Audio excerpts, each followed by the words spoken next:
اعوذ باللہ من الشیطان الرجیم بسم اللہ الرحمن الرحیم سبحان اللہ والحمد للہ ولا الہ الا اللہ واللہ اکبر ولا حول ولا قوۃ الا باللہ العلی العظیم بسم اللہ الرحمن الرحیم۔ آج ہم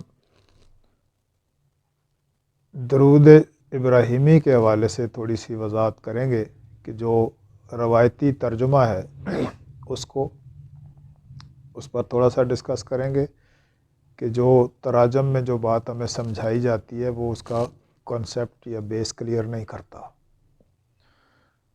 جب ہم درود پاک کی بات کرتے ہیں، ہم نے پہلے ایک ویڈیو بھی کی تھی کہ درود کا جو لفظ ہے یہ یصلون سے ہے اور اس کا فارسی والوں نے ترجمہ درود کیا ہوا ہے۔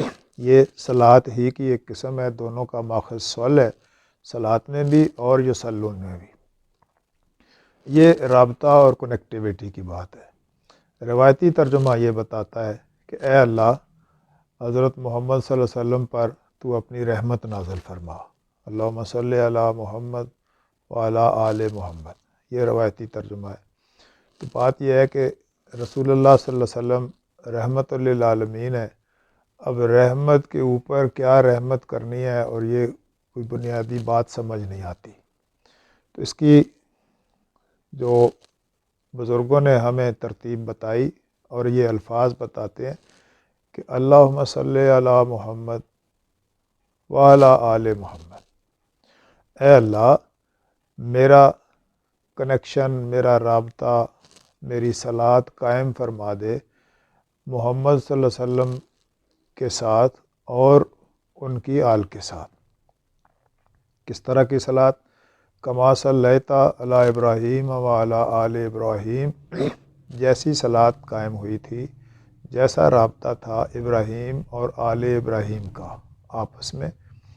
یعنی وہ نمونہ پیش کیا جاتا ہے، جس طرح کورٹ کچہری میں مقدمہ ہو تو وکیل صاحبان کسی اور مقدمے کا حوالہ دے کے کہتے ہیں کہ میرا کیس بھی اسی طرح کا ہے، فلاں کیس میں آپ نے یہ فیصلہ کیا تھا تو میرے کیس میں بھی آپ اسی بنیاد پہ فیصلہ کر دیجئے۔ تو یہ اسی طرح کی سچویشن ہے کہ جب ہم نماز کے آخری حصے میں جاتے ہیں تو اس میں ہم نماز کا ما حاصل، یہ جو درود ابراہیمی ہے، یہ نماز کا صلات کا ما حاصل ہے۔ اس میں ہم درخواست گزار ہو رہے ہوتے ہیں کہ اے اللہ، میرا رابطہ، کنیکشن یا تعلق حضرت محمد صلی اللہ علیہ وسلم کے ساتھ اور ان کی آل کے ساتھ اس طرح کا بنا دو جس طرح کا ابراہیم علیہ السلام اور ان کی آل کا آپس میں تعلق بنا تھا۔ انکا حمید مجید، بے شک آپ یہ پہلے کر چکے ہیں، آپ کی حمد ہو چکی ہے اور آپ بزرگی والے ہیں، آپ یہ پہلے کر چکے ہو، اور ہمارا تعلق اسی طرح کا بنا دیں جس طرح ابراہیم علیہ السلام اور ان کی آل کا تھا۔ اور اس میں تھوڑی سی غور کریں گے تو یہ بات سامنے آئے گی کہ حضرت اسماعیل علیہ السلام کو بچپنے میں حضرت ابراہیم علیہ السلام مکہ کی اس وادی میں جہاں اس وقت خانہ کعبہ ہے وہاں چھوڑ کے چلے گئے تھے، اور جب واپس آئے اور انہوں نے خواب کا تذکرہ کیا تو کہا بیٹا میں نے خواب دیکھا ہے کہ میں تجھے اللہ کی راہ میں قربان کر رہا ہوں۔ تو انہوں نے کہا ابا جان آپ کر گزریے جو آپ کو حکم ہوا، انشاءاللہ آپ مجھے صابرین میں سے پائیں گے۔ اب ابراہیم علیہ السلام کے ساتھ جو اسماعیل علیہ السلام کی تعلق اور واسطہ تھا وہ اس طرح سے تھا کہ حضرت علامہ اقبال رحمۃ اللہ علیہ نے یہ بات شعر کے انداز میں اس طرح سے بیان فرمائی کہ یہ فیضان نظر تھا یا کہ مکتب کی کرامت تھی، سکھائے کس نے اسماعیل کو آداب فرزندی۔ اب اس قدر ہم وہ ریفرنس دے رہے ہیں کہ باپ کہہ رہا ہے کہ میں تجھے ذبح کرتا ہوں اللہ کے حکم سے، بیٹا برضا و رغبت یہ کہتا ہے کہ آپ کر گزریے۔ ہم یہ دعا کر رہے ہیں کہ ہمیں رسول اللہ صلی اللہ علیہ وسلم کے ساتھ، حضرت محمد صلی اللہ علیہ وسلم کے ساتھ ایسا تعلق دے دو جیسا ابراہیم علیہ السلام کو ان کی آل کے ساتھ دیا تھا، کہ ہمیں اگر ذبح بھی کیا جائے تو ہم حضور کے نام پہ، حضور کے حکم پہ ذبح ہونے کو تیار ہو جائیں۔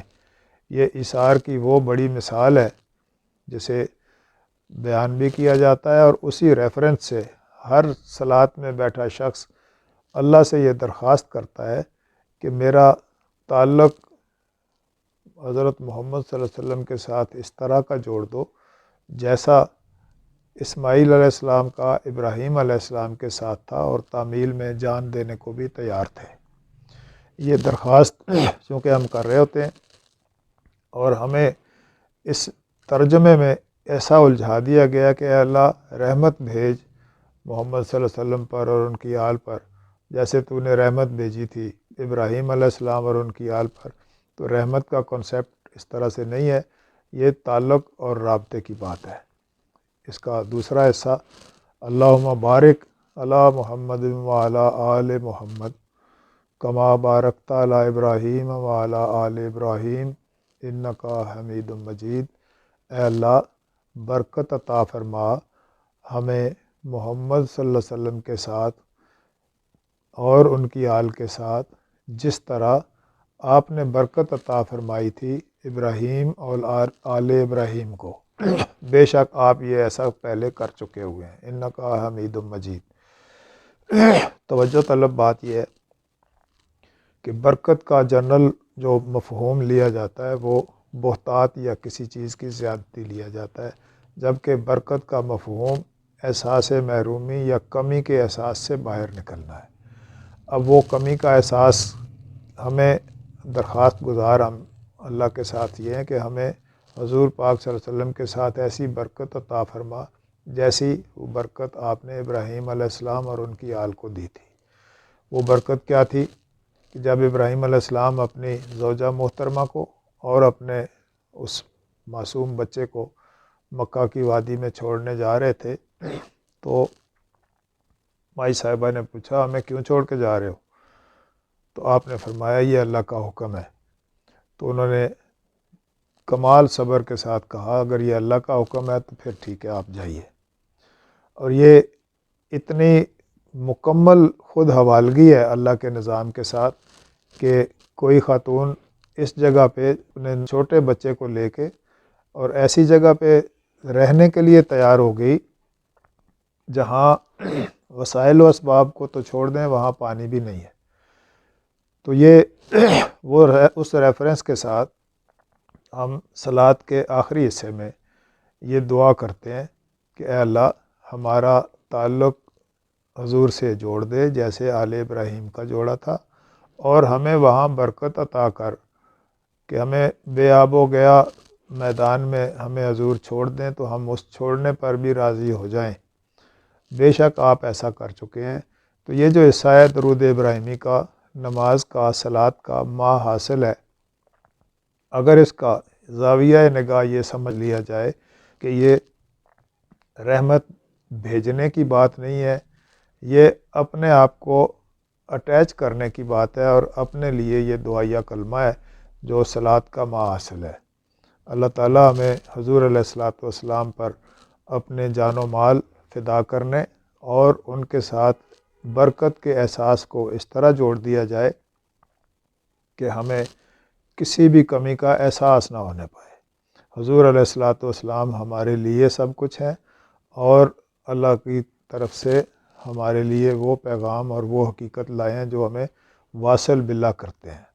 تو اللہ کے ساتھ تعلق جوڑنے کے لیے جو واسطہ ہے وہ نبی پاک علیہ الصلوۃ والسلام کا ہے، جو اس یصلون والے معاملے کو جسے ہم عموماً درود کہتے ہیں۔ تو یہ آج تھوڑی سی ہماری کاوش تھی کہ ہم درود ابراہیمی کا ترجمہ یا کانسیپٹ اس طرح سے کلیئر کر لیں جو روایات سے ہٹ کے ہے اور حقیقت کے قریب ہے۔ وما علینا الا البلاغ۔